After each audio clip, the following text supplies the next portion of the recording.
America ও ইসরায়েলের সব ষড়যন্ত্র রুখে দিয়ে ইরান চূড়ান্তভাবে বিজয়ী হয়েছে বলে দাবি করেছেন হিজবুল্লাহ প্রধান শেখ নাঈম কাশেম। শহীদ ইমাম হুসাইনের চেহলাম বা আরবাইন উপলক্ষে দেয়া এক ভাষণে তিনি বলেন, তেহরানকে দমানোর সব চেষ্টা ব্যর্থ হয়েছে। মধ্যপ্রাচ্য ও ইরানের গণমাধ্যমগুলোর বরাত দিয়ে বিস্তারিত জানাচ্ছেন সাদিয়া সিদ্দিকা।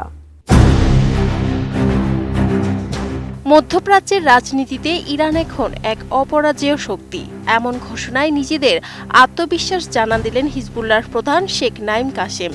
ইরানের রাষ্ট্রীয় সংবাদ সংস্থা ইরনা নিউজ জানিয়েছে, আমেরিকা ও ইহুদিবাদী ইসরায়েলের বিরুদ্ধে ইরানের বিজয় এখন সুনিশ্চিত বলে ঘোষণা দিয়েছেন নাঈম কাশেম। তেহরানের শাসন ব্যবস্থা উপড়ে ফেলার পশ্চিমা স্বপ্ন ধুলোয় মিশে গেছে বলেও মন্তব্য করেছেন তিনি। উন্নত মানের কাঁচামাল আরআইএল অ্যাঙ্গেল এন্ড চেনে, এখন কাঠের দিন শেষ, আরআইএলের বাংলাদেশ।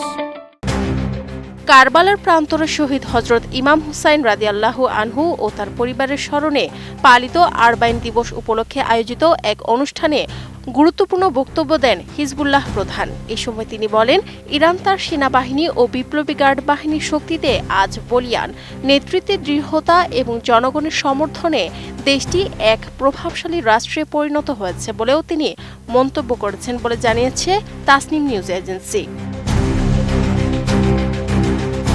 লেবাননের ওপর হামলা কমার নেপথ্যে ইরান ও আমেরিকার সমঝোতাকে বড় কারণ হিসেবে দেখছেন শেখ নাঈম কাশেম। তিনি জানান, ইরান সবসময়ই লেবানন থেকে ইসরায়েলি সেনা প্রত্যাহারের শর্তকে সবার ওপরে রেখেছে।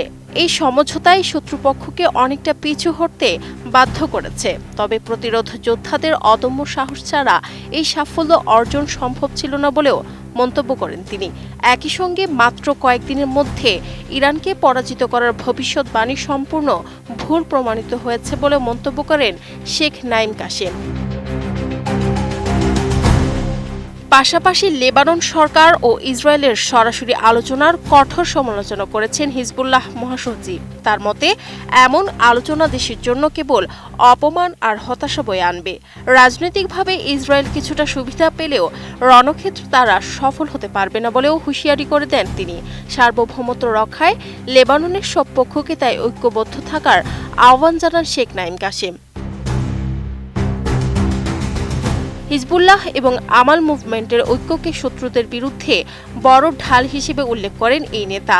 গাজা ও ফিলিস্তিনিদের প্রতি সমর্থন অব্যাহত রাখার অঙ্গীকারও পুনরায় ব্যক্ত করেন তিনি।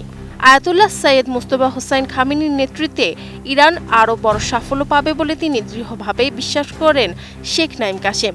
দখলদারিত্ব শেষ না হওয়া পর্যন্ত এই প্রতিরোধ সংগ্রাম চলবে বলেও ঘোষণা করেন মধ্যপ্রাচ্যের এই প্রভাবশালী নেতা। Sadia Siddiqa, ATN news.